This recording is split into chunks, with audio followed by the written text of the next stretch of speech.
And we are sad because Celebration is over and we didn't go. Are you watching closely? Welcome to the Pop Culture Cult. This is episode 22! 22. Like I can do that one. 22! Again with the gain size. I'm Sean. I'm Janice. And this week we have a whole bunch of stuff that's not Star Wars related. Yay. I did say on Twitter, on Facebook, and then it ended up on Twitter, that after 4 straight days of watching the live stream from Celebration, and then on Monday trying to catch up on everything I didn't catch during the live stream, I may have gotten a little overload. May. I'll never confirm nor deny that I may have Star Wars'd out. I got overloaded through osmosis. I was done with you talking about it. Fine, I won't talk till. Talking about Star Wars. Oh, Star Wars. Oh, okay. We had other stuff like the premiere of this season, finally, of Doctor Who. Yay. We did a episode reaction review. It's on the channel. And we also did one for Class, which is the new spin-off. That is also on the channel. And I also did a quick review of Celebration. I did a speculation one before, and then I did a review one afterwards, talking about all the stuff that they didn't announce. Which I understand why they didn't do it. Sad face. You got a preview. I got an awesome trailer from The Last Jedi, and an awesome trailer from Rebels, and I'm going to be probably pre-ordering Battlefront 2. After I spend all my money for my cosplay for Phoenix Comicon. Anyways, on Friday, after Celebration was done, we decided to go have pizza and watch cars go really fast. And we went and saw Fate of the Furious on Friday on opening night. And so, I don't know if it's really something we can spoil. Dom turns into a bad guy. They talked about that. Talking about the trailers. A bunch of really cool cars. Some pretty ridiculous stunts. The cutest baby in an action movie ever. Yes. And then just Jason Statham was awesome, and The Rock was awesome like always. Just let them fight for fuck's sake. Charlize Theron was awesome. Vin Diesel actually cried in the movie, showing a little bit of range, a little bit of range. Overall, what did you think? Well, and so we talked about it when we left the movie, and it was good, not great, not maybe not up to the par of the last couple they've done. Yeah, not my favorite Fast and Furious movie, and I think that some of that might have had to do with the fact that it was only kind of part of the crew, because Brian is, well, dead, but off doing his thing with his kid. with Mia and the girl and the guy, I can't think of their names. Han is dead, and Gal Gadot is dead. I can't remember her name either. Yeah. Not that she wasn't rememberable. I just don't remember the character name. We did get. I'll save that for you guys. Go see the movie. There's some really cool winks and nods to the old ones, and they handled the fact that Paul Walker is dead and Brian can't be there really, really well. So I thought it was really good. Again, I what she was saying, I liked it. I wasn't blown away by it like I have the last few. Although it's got a pretty high bar to kind of go to every time now. And I read something that they're going to do 2 more. Oh my gosh. And, and the reason for that is it made $100 million opening weekend just in the States. And $435 million everywhere else. So it has a bigger opening weekend than The Force Awakens. Yeah. Now, it's kind of gray as a kind of as a stat, because Force Awakens didn't open as many markets as the Fate of the Furious did. So there's that kind of thing going on. So you can't really judge too well. But $535 million in 3 days worldwide, they're going to make some more. Yeah. Well, and, you know, I think it'll be interesting to see what it makes overall, right? Because, I mean, I have no desire to go see it again. We'll probably buy it just because we have all the other ones, and you got to have the, you know, the whole It'd be cool if series, they do a bunch of good extras about all the car stunts and stuff they did. 'Cause Yeah. they did a lot of practical car stunts this time. But it's not a go see it again, and, you know, potentially word of mouth if people start saying, it was okay. I mean, I haven't really heard what people have been saying about it, but it'll be interesting to see if that falls off. Well, this weekend, coming out in theaters is Free Fire, which is this period piece shoot 'em up movie, which looks like stupid fun. And this I'm not sure I understand the point of that movie, but Brie Larson and Armie Hammer shooting guns at people. What else? And Charlo, the South African they're guy. just in a room shooting at each other for like the entire. Yes, I don't know. yes, I don't know. yes. It's supposed to be. It's whatever. But that's coming out next weekend, and that found footage Phoenix Lights thing is going. So Fast and Furious, Fate of the Furious has no competition this weekend. They'll make another $60 or $80 million domestically. Yeah, but then Guardians of the Galaxy 2 comes out, and that'll be the end of that. And that will be the end of that. That conversation will be over. They'll make their $1 billion worldwide, and we'll get one in 2 years in April around my birthday. Another thing that we actually finished, I know we're a little behind because we have 8,000 shows and 4 million movies that we want to watch. And by the way, we like to go do other things. We binge watched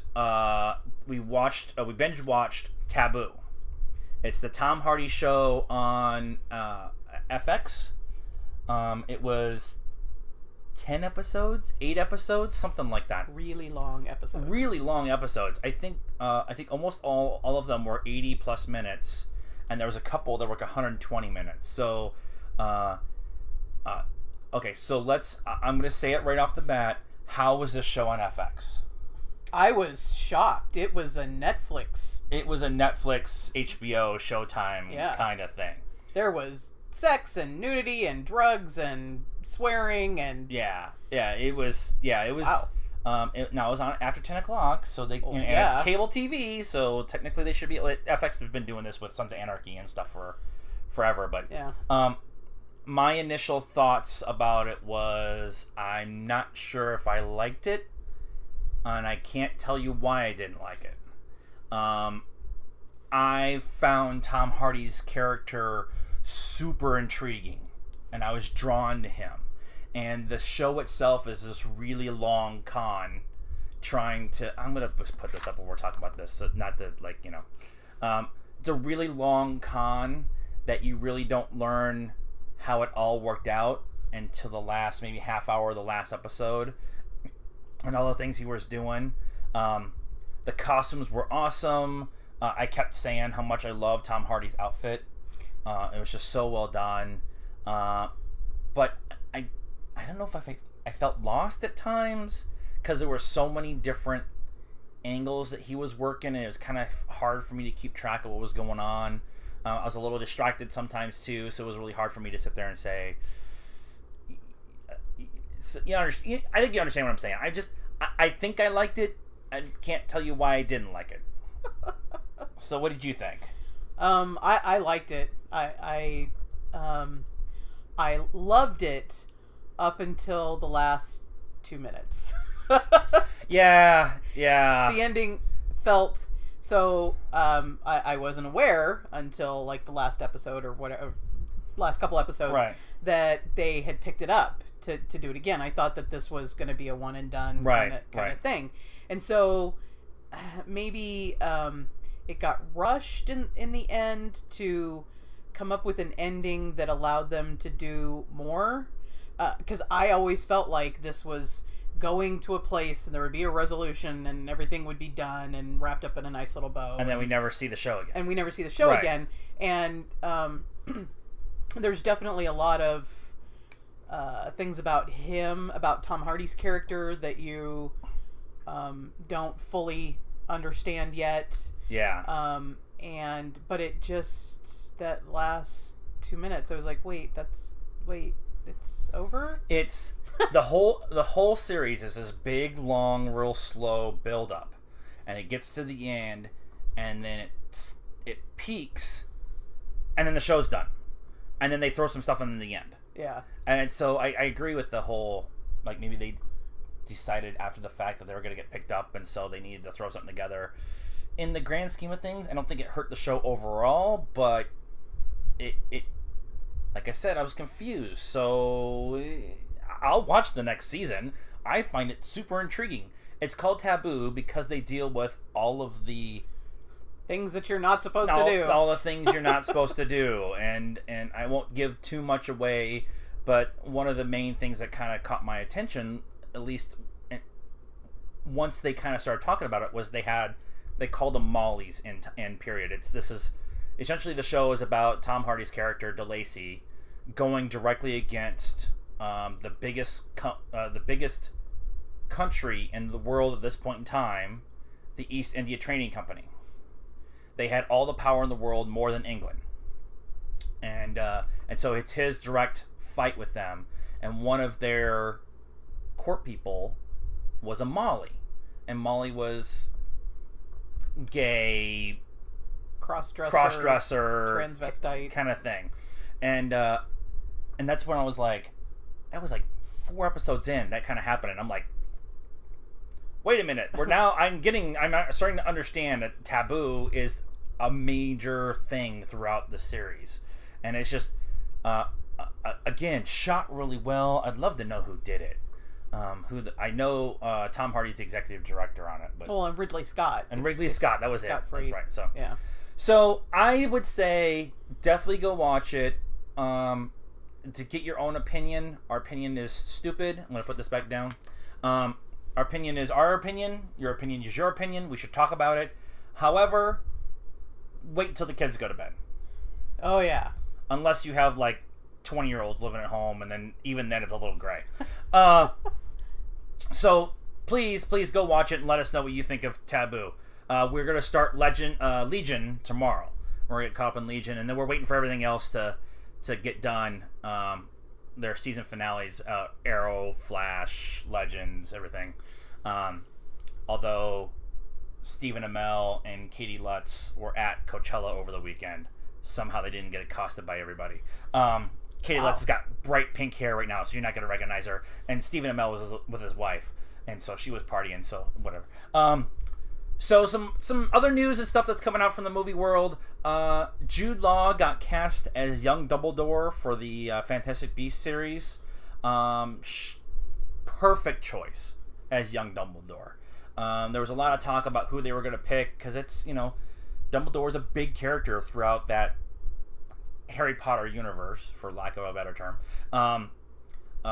It's going to be interesting to see what they kind of do with all of that, because J.K.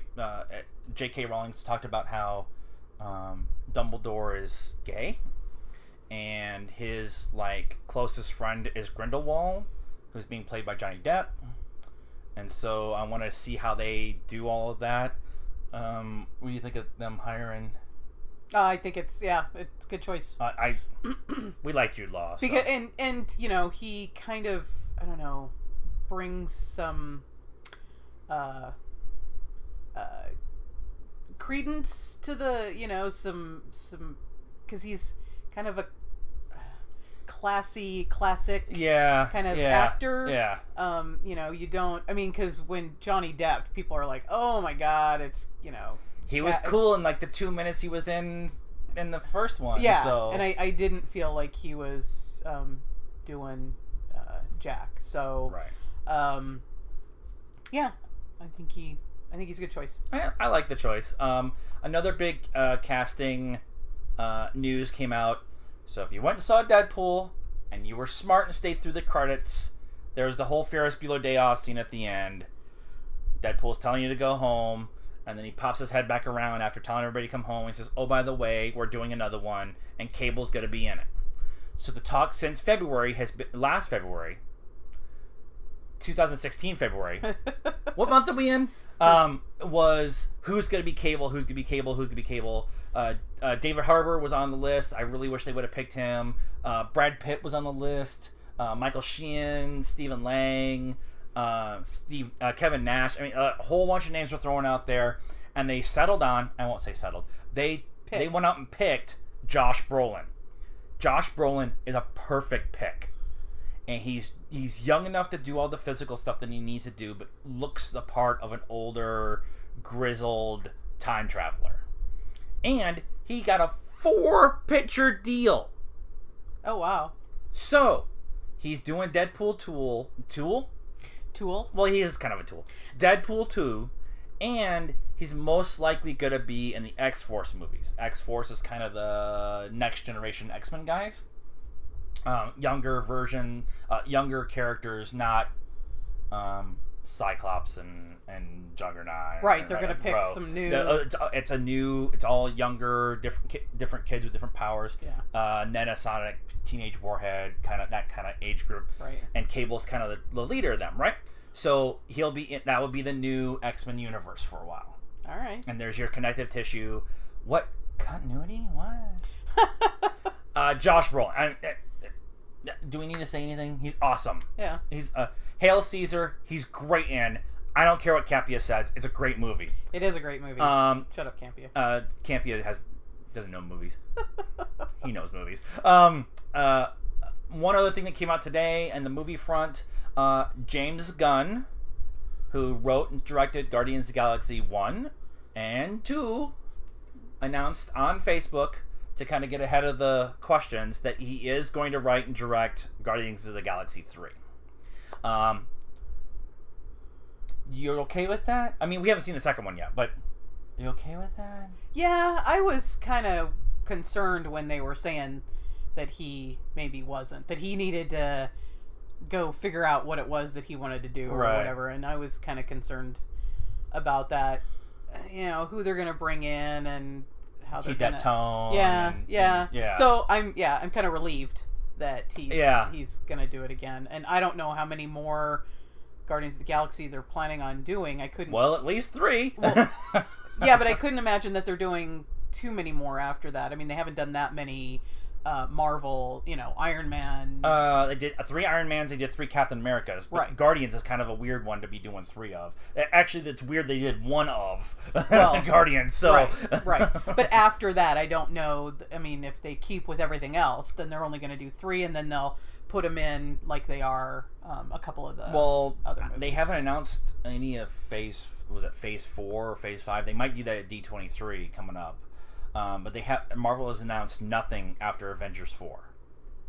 So I don't know. Are they going to start all over? Are they going to do new things and just kind of leave? Josh Brolin's going to be busy. He's going to be Thanos. So I guess that means they're going to kill him off in Infinity War because he's Thanos in Infinity War. So they're going to kill him off. So they need a new big bad, which means they have to go do everything again. And we're going to get the girl Thor and the Black Captain America and the. Okay. Right. I don't know. I don't know. But I know they are loving what James Gunn is doing with the Guardians group, and he loves those characters. He loves writing for them, and his style is almost perfect for that kind of need to be funny when they need to be funny and serious when they need to be serious and all the action. And Marvel loves Disney, big umbrella. Marvel, the little umbrella, loves merchandising. Well, yeah. And somehow we don't have 7,000 baby Groots in the house right now. We have 2. We're going to work on that at Comicon. So I'm really happy that he's going to come on again and bring... I'm happy he's coming on because he wants to, not because he feels he has to. Yeah. Which is what they did to Joss Whedon. Yeah. And Joss Whedon, and so that kind of killed him. Some TV stuff that's going on. I think this is a big deal because he's the best bad guy in the Arrow universe. Manu Bennett is coming back to play Deathstroke next season. There's a video floating around. I posted it to the Facebook page. Manu was on the set of that. What was that fantasy show? It wasn't Narnia. That was on MTV where he's playing the bodyguard of the prince. We watched a couple episodes. Yeah, it was really weird. Don't even remember the name of it. But he's on set for that filming because he's still on. And they're doing a second season of that show, and he's in front of this giant metal door in his full costume, and he's got his back turned, and he turns around. He's got an arrow in his hand. He snaps it, and doesn't say a thing. And then it the internet's exploded. Manu Bennett's coming back, and then Manu got on Facebook on Facebook and said, just because I broke an arrow doesn't mean I'm coming back to Arrow. And then like a couple days later, it was announced that he was coming on fully. And then the rumor is he's going to show up in the season finale this year to kind of set up next year. And the Arrow show itself has always been a 5-year plan. All of the flashbacks and everything they've done throughout the whole time period was to build up to the Russian flashbacks and how he got up to be in the Provedor or whatever the fuck it's called. Russian Mafia and stuff like that. And so now their 5-year plan is done, and now they get to go. They can go on and do whatever they want to do. So in Berlanti, I trust. Did you like Manu? Yeah, he's kind of he was okay. Yeah, I thought it was cool. I think it's a cool thing. I also think it's a cool thing they're doing another season of Ancient Aliens. A stupid, guilty pleasure of mine is Ancient Aliens. The first 2.5 seasons are awesome once you start like thinking about it, and then they go off the rails a couple times, and then about every season since then they have like 3 or 4 episodes that are really, really good, and then everything else is kind of off the rails, and it turns into a fun drinking game because every time they say what is it, ancient astronaut theorists believe. Yes. Drink. Yeah, you just don't do it with Drink. hard alcohol. No, do it with beer no. because you're gonna get hammered. And it's a good episode. It's a good episode or has legitimacy to it when Giorgio's on. Giorgio's the one with the hair. Yes. Aliens. I don't have to ask her. I know. Monday on the 24th is Watch Firefly Day. It's the day that it came out. Is it April? No, it was I think it was canceled on April 24th. So celebrate accordingly somewhere around here. There's my monkey with my Jane hat. My other Jane hat's Watch Firefly on the 24th. On the 24th. And then last thing we want to talk about was no big guest announcements for Phoenix Comicon. Phoenix Comicon this time around because I think it might be pretty close to being done. We're 35 days out.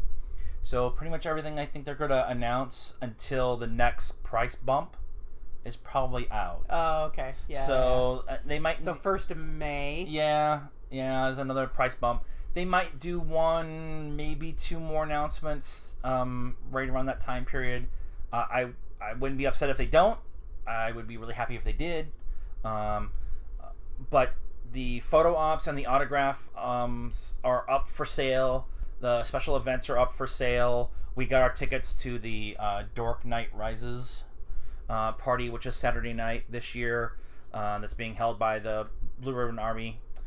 They've got DJs, and they've got a comic book theme and a photo booth and multiple bars, and just to kind of go hang out and dance. We bought tickets. All the money goes to Kids Need to Read charity. Are you looking forward to the party? I mean, you're looking forward to con, but yeah, but I need to buy a dress. Buy a Batman dress. I need to buy some more shirts. Yes, you do. Yeah. Okay. All right. Yes. Comic book themed shirts, not Doctor Who or Star Wars. You need a T-shirt with a cowl, and then you can wear like a jacket and just a cowl. I wonder if I can just wear the cowl and a black cape. Or yeah. Do that. No capes. No capes. The other thing that came out, I was on the website trying to get information for the show today, and they have an app now available for your iPhone, for your smartphone. I won't call them iPhones because Apple's the devil. You can get the app from the Apple Store and Google Play, and it's pretty much all the information that you get from the website, or you get in the little book. If you've been to the con enough times, you get the little program of all the stuff, and then they end up being everywhere on the entire site because people just leave them everywhere, and they overprint millions. I was flipping through it a little bit before the show tonight, and it looks pretty it looks like it's put together pretty well. Like they actually put some money into it and made it actually look right. There's a map on it, which is always important because you're always trying to figure out what room I'm supposed to go to next and where everything is, and then they also have the schedule. Some of the panels are out, not the guest panels, but all the other panels. There's a couple in there that I am thinking I want to go to. Sunday is fucked with everything that's going on Sunday. So just to kind of give you an idea, go if you want to go do a photo op. They're ranging from like 35 to 60. Yeah, I think 60 was the most expensive and one I then found. autograph the same area, which is actually seems to be a little cheaper so far. If they announce a couple more people, they might be more. But I remember in the last couple of years that some of 90 wasn't Stan Lee 90, something like that, yeah. And 70 was kind of the standard for the big names. So I don't know if